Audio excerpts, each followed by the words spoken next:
Hola, hola queridos amigos, Dios les bendiga y les guarde. Para mí su servidor Manuel Ospino es un inmenso privilegio nuevamente acompañarles en este comentario repaso de la lección de la escuela sabática, que en esta ocasión lleva como título Ver a las personas a través de los ojos de Jesús. ¿Qué quiere decir eso? ¿Cómo podemos nosotros desarrollar esa capacidad divina, ese don divino de percibir a las personas tal como Jesús las ve, como candidatos para el reino de los cielos? ¿Cómo podemos desarrollar esa habilidad, ese don de percibir en las personas las oportunidades, las sensibilidades que signifiquen puertas para comunicar el Evangelio de Cristo?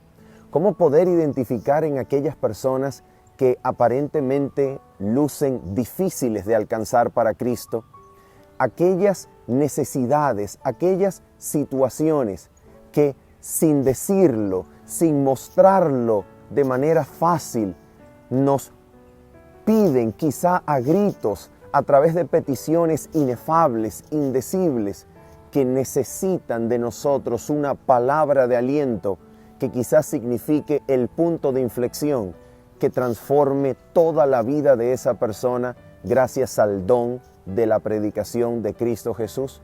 ¿Cómo poder percibir todas estas cosas? No cabe duda que para lograr mirar a las personas a través de los ojos de Jesús es necesario tener la presencia poderosa de Cristo Jesús como una realidad viviente en nuestras vidas. No cabe duda que esto no se aprende en ningún curso académico, en ninguna formación intelectual. Esto es un don que proviene de Dios. Por eso, pongamos nuestras mentes y corazones en las manos de nuestro Dios a través de una oración, para descubrir en la Escritura lo que nosotros podemos tomar de ella para desarrollar en el nombre de Jesús y por su poderosa presencia la capacidad de ver como Jesús veía. Oremos. Nuestro Padre Celestial, bondadoso Dios, en el nombre de Jesús ahora vamos a estudiar tu palabra y queremos poner nuestras mentes y corazones en tus manos para que sea tu Espíritu, Señor, quien dirija nuestros corazones, quien dirija nuestras mentes y nos transformes, Padre Celestial, hasta el punto de poder llegar a ser templo para tu presencia, para tu morada en nosotros, Señor. Te lo pedimos, Padre Santo, en el nombre de Cristo Jesús. Amén. Muy bien, vamos entonces a comenzar a analizar el milagro de Cristo que, a diferencia de cualquier otro que Él desarrolló y llevó a cabo en el Nuevo Testamento, se nos presenta como el único que Jesús llevó a cabo en dos etapas, en dos tiempos. Notemos lo que Jesús hace con respecto al ciego de Betsaida y notemos el contexto en el cual se encuentra ese milagro, que nos va a decir muchísimo acerca del significado y propósito de este milagro y de la manera particular en que fue llevado a cabo. De acuerdo con la Escritura, leemos en Marcos, capítulo número 8, y vamos a leer desde el versículo número 14. El milagro en realidad se encuentra desde el versículo 22 hasta el versículo 26, pero a menos que comprendamos el contexto donde este milagro se encuentra, no comprenderemos la razón por la cual Jesús está llevando a cabo este milagro en dos tiempos. Dice la Escritura así, versículo número 14 en adelante. Se olvidaron de llevar pan. ¿Quiénes? Los discípulos. Y no tenían sino un pan consigo en la barca. Y Él les mandó diciendo, mirad, guardaos de la levadura de los fariseos y de la levadura de Herodes. Discutían entre sí diciendo, nota esto, es porque no trajimos pan.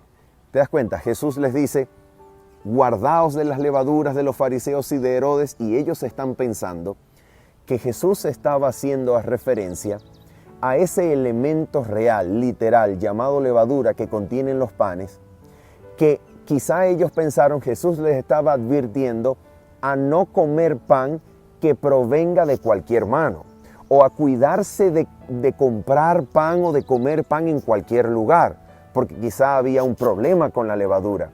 Jesús quizá pensaban ellos, les estaba recomendando hacer provisiones para cualquier viaje, de manera que se pudiesen cuidar de consumir solamente aquello que ellos estaban seguros de lo que se trataba y aquello que ellos tenían consigo. Pero no, Jesús no estaba hablando de la levadura real, de la levadura literal, del pan que quizá pudiese provenir de la casa de Herodes o de los fariseos. No, Jesucristo estaba queriéndoles decir algo mucho más importante. Mira lo que dice el texto. Entendiéndolo Jesús, versículo 17, les dijo: ¿qué discutís? ¿Por qué no tenéis pan?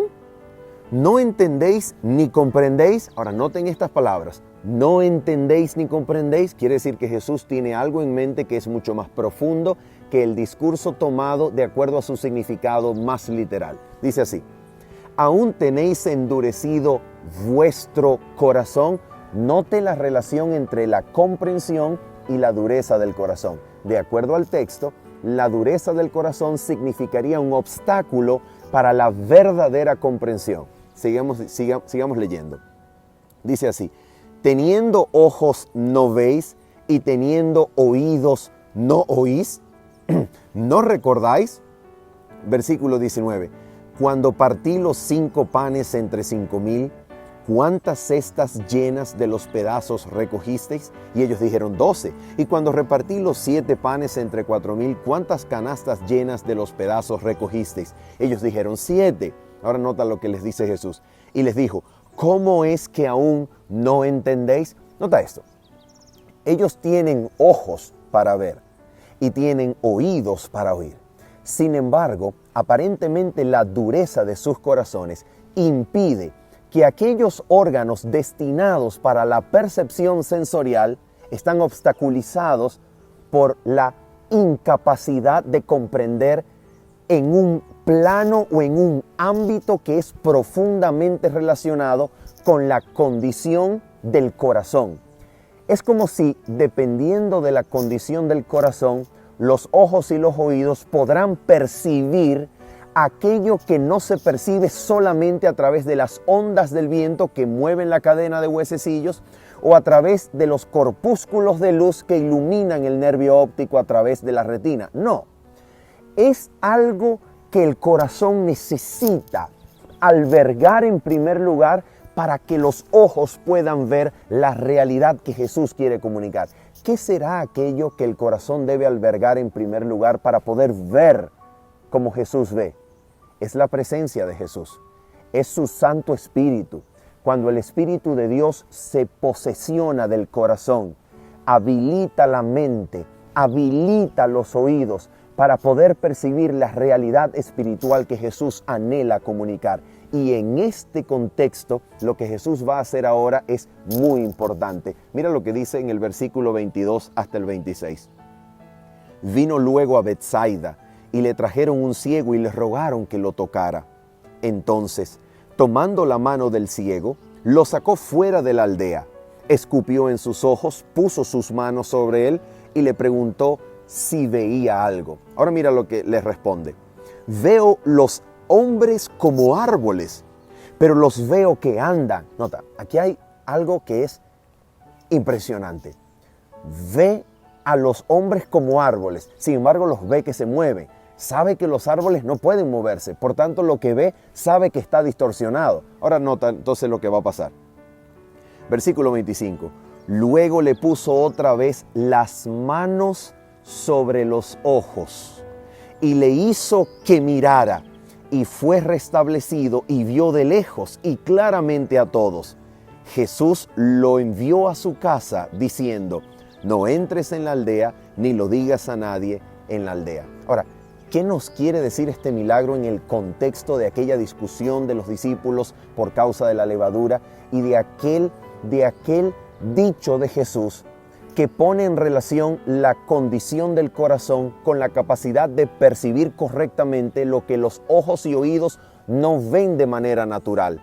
¿De qué está hablando Jesús? Mira, este milagro tiene el propósito de mostrar que a menos que las manos del poderoso Salvador, a menos que su obra, a menos que su presencia sea o funcione como los lentes interpretativos, los lentes hermenéuticos que nos permitan interpretar correctamente las percepciones sensoriales de la realidad, a menos que las manos de Jesús sean un puente que pueda traducir la luz de manera especial para que sea esta interpretada, para que la realidad pueda ser comprendida de acuerdo al paradigma interpretativo de la presencia de Jesús, lo que significa que a menos que Jesús te dé su visión, a menos que tú aprendas a ver la realidad de acuerdo a las manos del Maestro, de acuerdo a su presencia, a menos que tú estés en estrecha y absolutamente dependiente relación con Cristo Jesús, la percepción de la realidad no se percibirá como Jesús lo ve. Jesús anhela que nosotros percibamos la realidad con su percepción, con su presencia en la mente y en el corazón.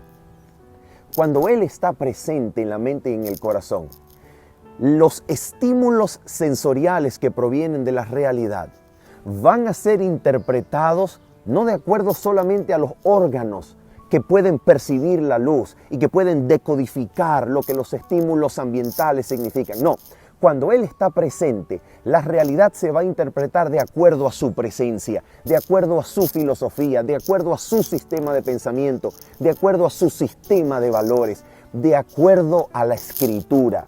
Cuando la Escritura habita en nosotros, cuando la Escritura ha moldeado nuestra manera de comprender la realidad y a través de la Escritura Cristo está presente en el corazón y la mente, la Escritura será utilizada como una clave hermenéutica que va a decodificar las percepciones sensoriales para que lo que veamos se nos muestre en conformidad con la palabra de Dios, en conformidad con el deseo de Dios de transformar la realidad a través de su palabra y presencia, en conformidad con ver la realidad como una oportunidad para que la palabra de Dios pueda volver a resonar y pueda dar vida allí a donde solamente hay muerte.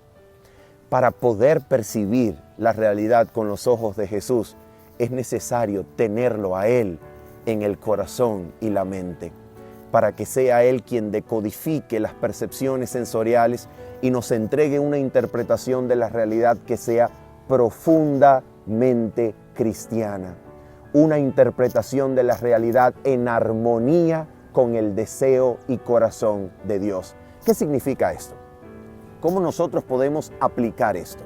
Vamos a ver el siguiente caso de la lección, aquella conversación entre Jesús y la mujer samaritana, para que aprendamos lo que significa ver a través de los ojos de Jesús a las personas con quienes tenemos contacto. Mira lo que dice el Evangelio de Juan, capítulo número 4. Esto es un pasaje extraordinario. Jesús no necesita pasar por Samaria para alcanzar el destino al cual se dirige. Pero a Jesús le es una necesidad impuesta por la voluntad divina del Padre. En otras palabras, geográficamente Jesús hubiese podido bordear la ciudad de Samaria, pero es una necesidad impuesta por el Padre. Él está allí para hacer la voluntad del Padre. La voluntad del Padre y hacerla significa la comida de Jesús. Jesús se sostiene, Jesús ha nacido para ello. Jesús ha venido a la tierra para desplegar todo lo que el Padre quiere que Él muestre y despliegue.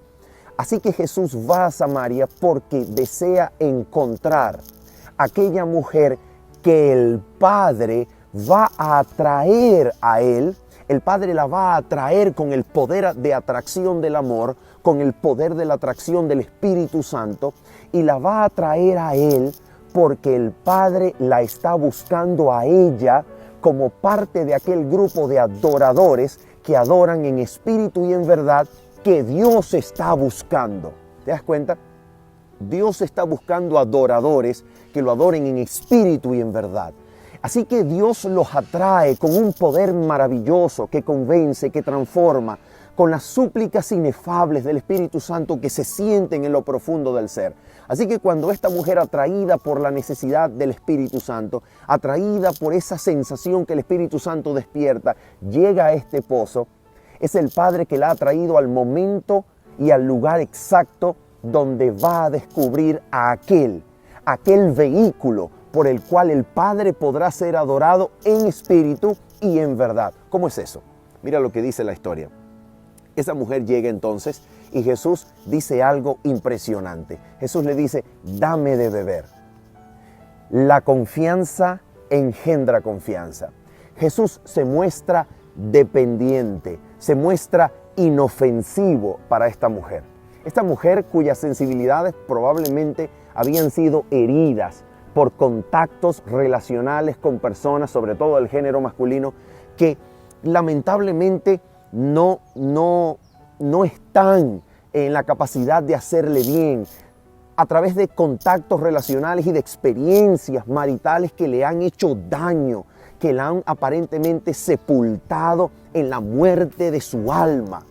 Esta mujer herida en el pasado se encuentra con un hombre que ni siquiera es samaritano, es judío, y entre los judíos y samaritanos no se llevaban bien. ¿Por qué razón? Mira, desde aproximadamente en el año 931 se produce el gran cisma entre el Israel del norte y el Israel del sur.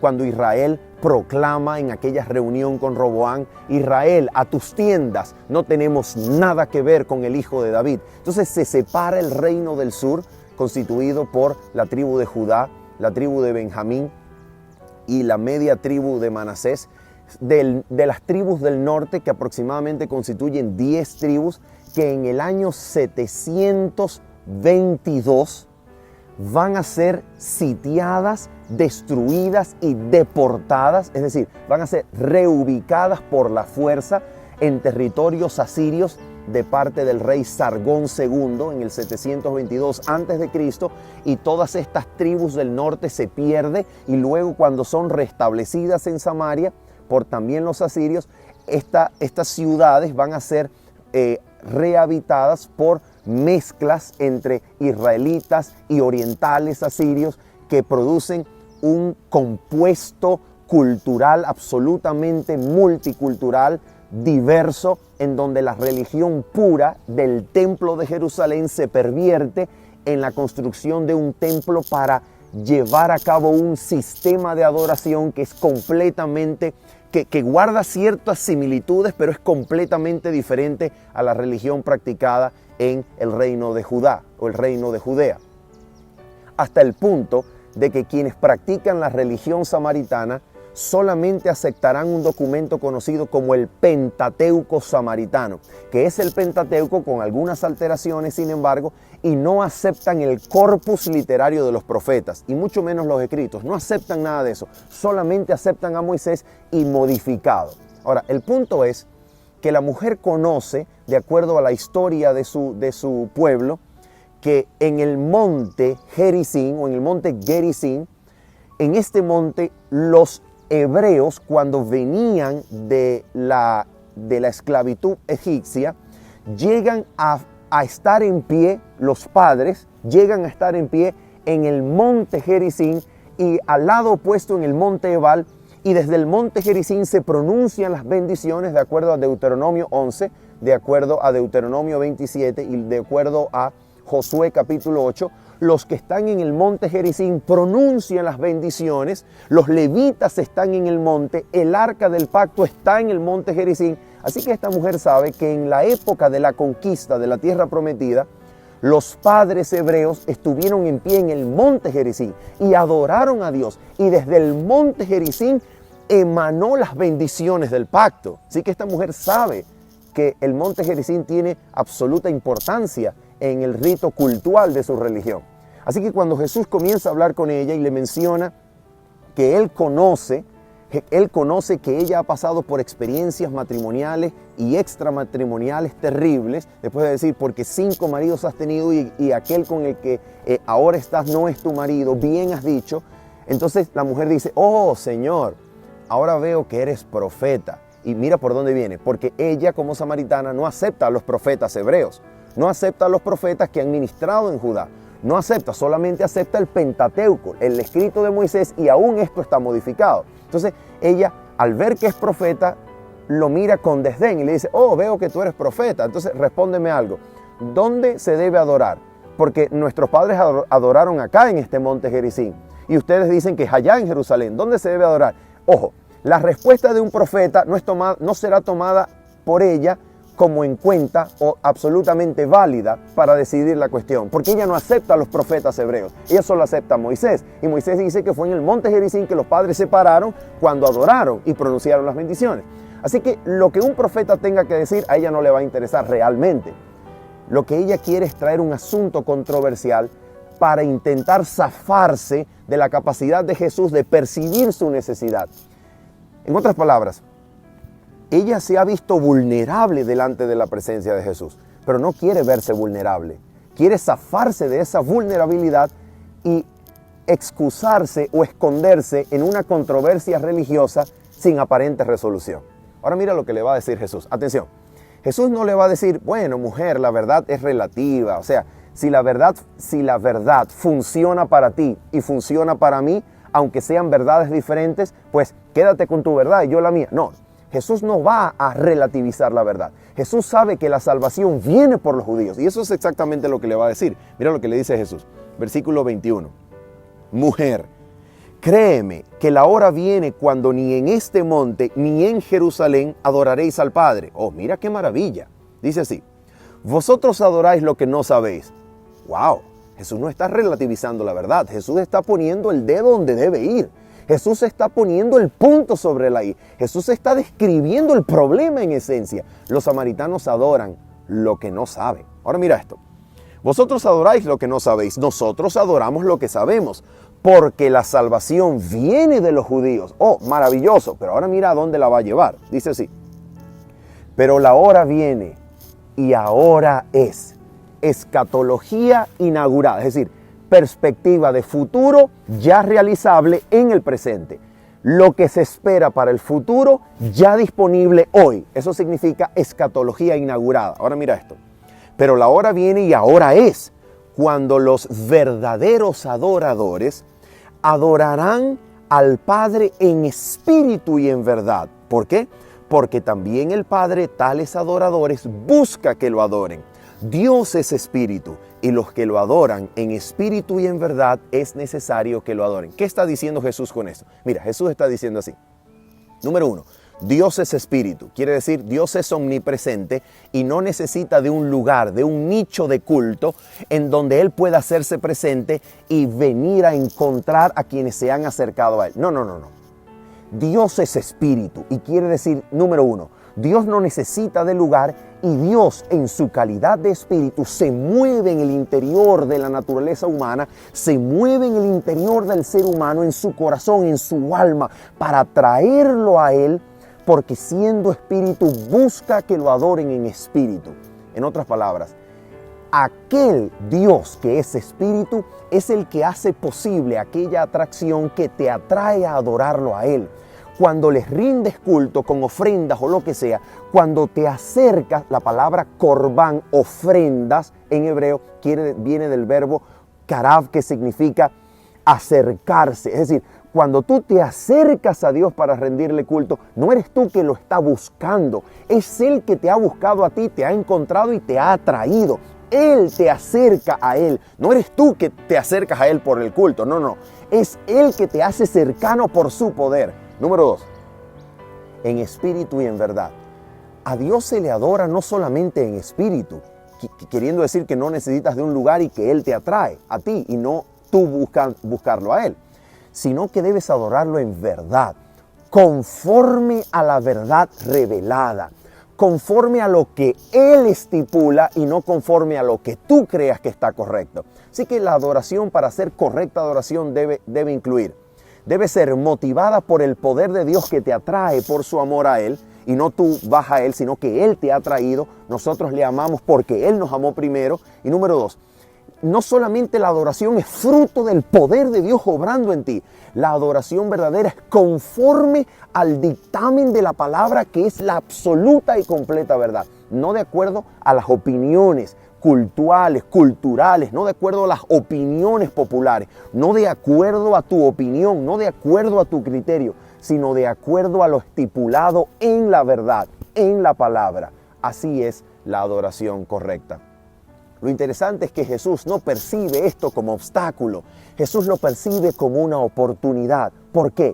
Porque Jesús ve con ojos de una compasión maravillosa, inefable, una compasión eterna, que al ver la necesidad, Jesús no percibe obstáculos. Jesús percibe la oportunidad de bendecir, la oportunidad de transformar, la oportunidad maravillosa de dar palabra que transforme la vida. De eso se trata. Ahora mira, sigamos adelante. ¿Qué hacer con las personas difíciles? Si miramos con los ojos de Jesús, las percibiremos como candidatos para el reino de los cielos. Mira lo que nos dice el Evangelio de Marcos en el capítulo número 12 acerca de una de las preguntas difíciles que a Jesús le hacen. Dice en el versículo 28, acercándose uno de los escribas que los había oído discutir. ¿A quién había oído el escriba discutir? Había oído discutir a Jesús con el saduceo.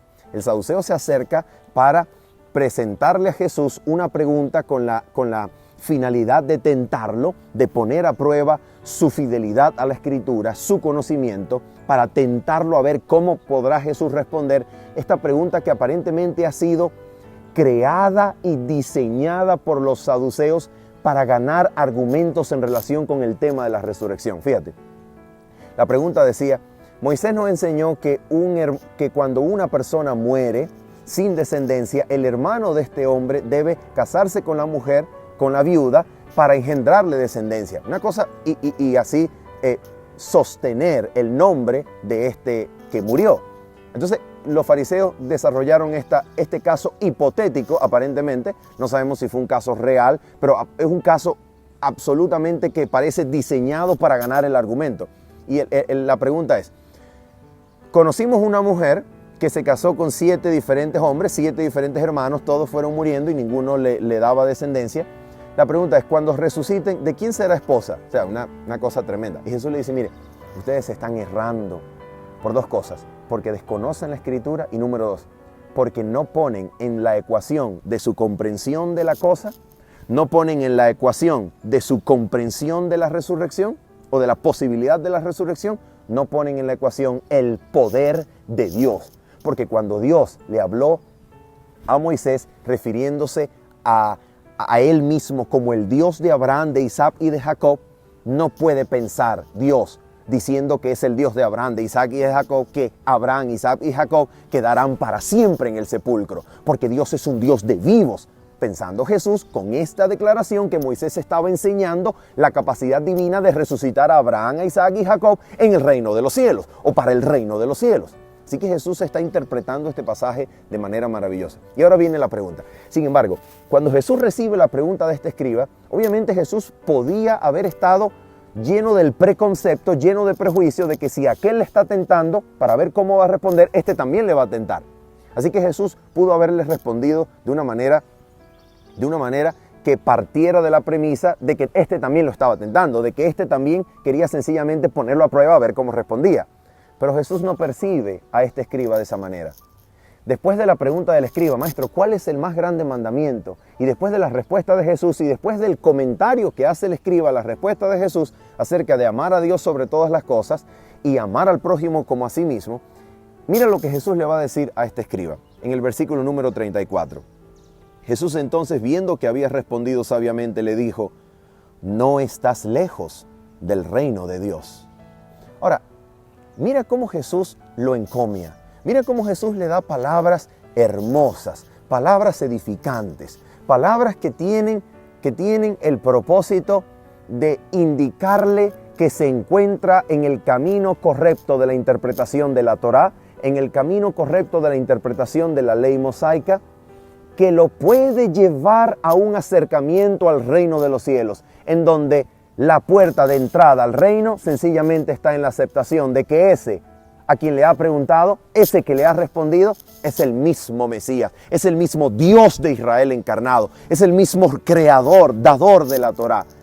Si reconoce esa cosa, será candidato, será parte del reino de los cielos. Y Jesús lo encomia, Jesús sencillamente le da esas palabras edificantes para empujarlo hacia esa dirección.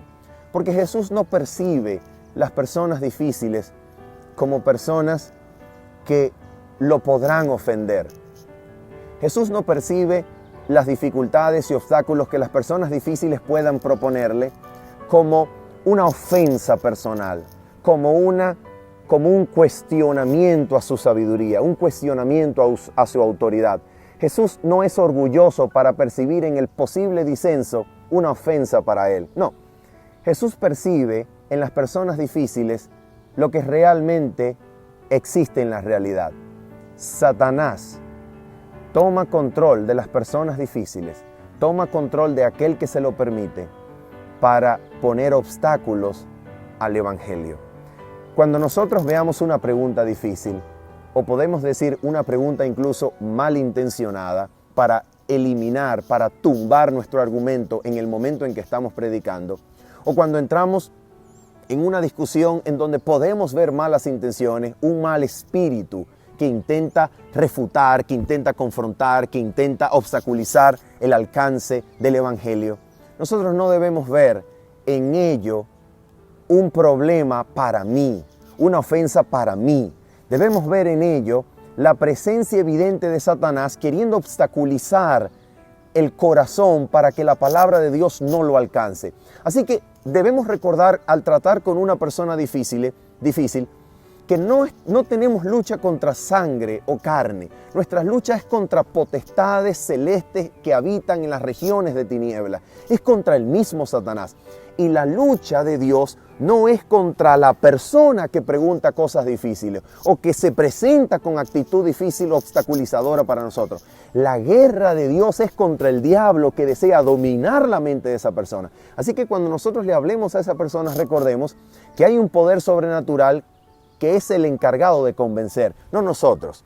Dios no nos ha mandado a ganar argumentos, Dios nos ha mandado a ganar almas. Y para ganar el alma necesitamos ponernos en armonía con Cristo y que el corazón esté lleno del amor de Cristo para que lo que salga sea permeado, matizado por el amor de Cristo que intenta ganar el corazón y no sencillamente la corrección del argumento.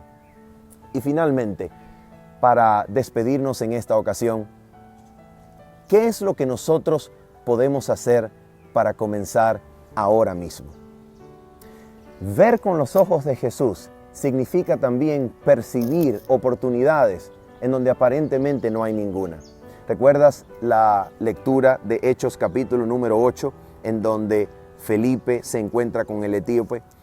Nota de dónde viene este encuentro, de dónde surge la posibilidad de encontrarse con este etíope. Dice el texto en Hechos capítulo 8 versículo 26 en adelante lo siguiente. Un ángel del Señor habló a Felipe diciendo: levántate y ve hacia el sur por el camino que desciende de Jerusalén a Gaza, el cual es desierto. A ver, si es un camino de desierto, ¿para qué voy a ir allá? Si es un camino de desierto, ¿para qué un ángel me va a mandar a ponerme allí en el camino de desierto a esperar qué? Mira, la disposición, la voluntad de estar dispuesto a hacer lo que Dios te diga, la capacidad de ponerse a la orden, al servicio de Cristo para cualquier cosa que Él te mande a hacer, es el fundamento de cualquier percepción de una oportunidad para el Evangelio. Estar disponible, estar allí para lo que Dios te diga. No hacer planes por ti mismo, sino sencillamente esperar que Dios los despliegue para ti día tras día.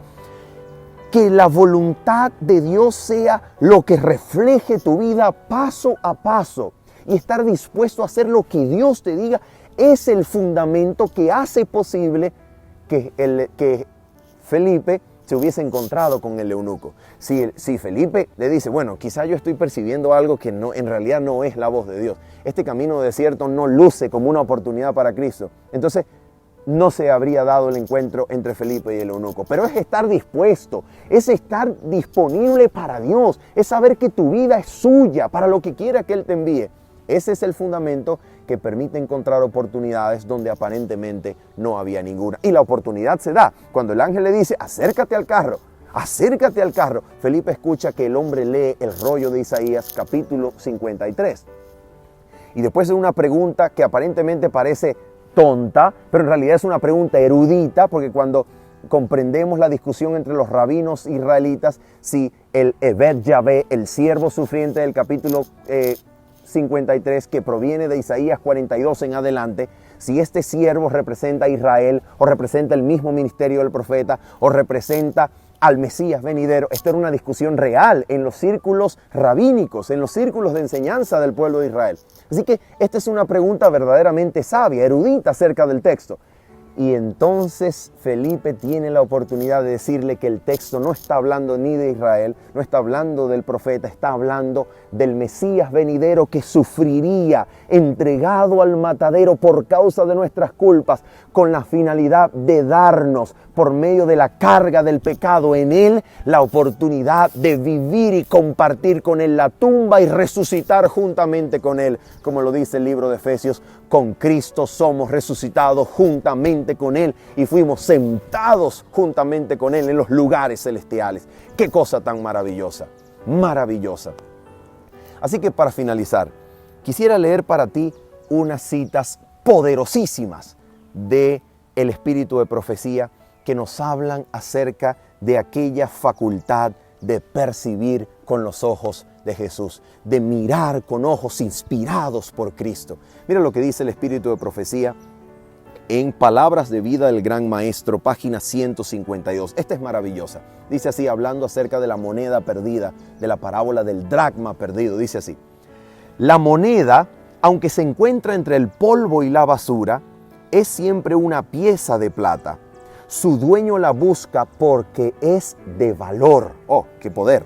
Dice así: así toda alma, aunque degradada por el pecado, es considerada preciosa a la vista de Dios. Así como la moneda lleva la imagen e inscripción de las autoridades, también el hombre, al ser creado, llevaba la imagen y la inscripción de Dios. Ahora mira esto. Y aunque ahora está malograda la imagen de Dios en el hombre, aunque ahora está malograda y oscurecida por la influencia del pecado, quedan aún en cada alma los rastros de esa inscripción. Dios desea recobrar esa alma y volver a escribir en ella su propia imagen en justicia y santidad. ¡Oh, qué maravilla! A pesar de la degradación obrada por el pecado en la naturaleza humana, quedan aún vestigios de la imagen de Dios en cada hombre y mujer. Sin importar cuán horriblemente el pecado los haya degradado, quedan aún vestigios de la imagen de Dios en cada hombre y mujer. Así que al ver a la persona, veamos que hay en esa persona facultades nobles, espirituales, que a pesar de estar muertas en delitos y pecados, la voz de la palabra divina, al ser percibida por los órganos sensoriales, pueden despertar la conciencia espiritual por la obra del Espíritu Santo para que esa persona perciba la luz de Cristo hablando a sus vidas, iluminando sus existencias. Sigue diciendo otra maravillosa cita de Signs of the Times del 20 de junio de 1892. Dice así: los que tienen el Espíritu de Cristo verán a todos los hombres a través de los ojos de la compasión divina. ¿Te das cuenta? No por lo que las personas son en el presente, sino por lo que sabemos que el poder de Dios puede hacer en ellas, y ellas pueden llegar a ser hijos de Dios en el nombre de Jesús. Verlas con compasión divina. Y finalmente esta cita que me encanta, maravillosa, magistral, poderosa cita, deseado de todas las gentes, página 451, párrafo 3. Mira lo que dice: no puede haber una evidencia más concluyente de que poseemos el espíritu de Satanás que el deseo de dañar y destruir a los que no aprecian nuestro trabajo u obran contrariamente a nuestras ideas. ¡Oh, qué cosa! ¡Qué maravilla! ¿Te has sentido ofendido en el momento en que, presentando la verdad de Cristo, un argumento intenta refutarte con un mal espíritu, con una pregunta malintencionada? ¿Te has sentido ofendido? y en medio de la ofensa, en esa sensación de ofensa, en ese momento terrible de dificultad, has querido dañar, has querido alzar la voz y hacerle daño con palabras, maltrato psicológico o un daño físico a esa persona que intenta refutarte o que se te impone como una dificultad para el evangelio. Mira, es el espíritu de Satanás el que sugiere hacer daño por palabra o actos a esa persona que aparentemente luce difícil para el evangelio. Cuando en Cristo Jesús estamos completamente llenos de su presencia poderosa, cuando su Santo Espíritu llega a ser en nuestras mentes el criterio interpretativo, decodificador, hermenéutico de la realidad, y la realidad es permeada, es interpretada a través de la presencia amorosa de Cristo y del amor de Él en nuestro corazón, aquello que parece difícil, imposible de alcanzar, se convierte en una oportunidad para que Dios despliegue absolutamente su poder transformador y nos muestre que aquello que nosotros vemos como muerto, Él lo ve como un posible resucitado. Que aquello que nosotros vemos degradado, Él lo ve como una imagen suya a recobrar.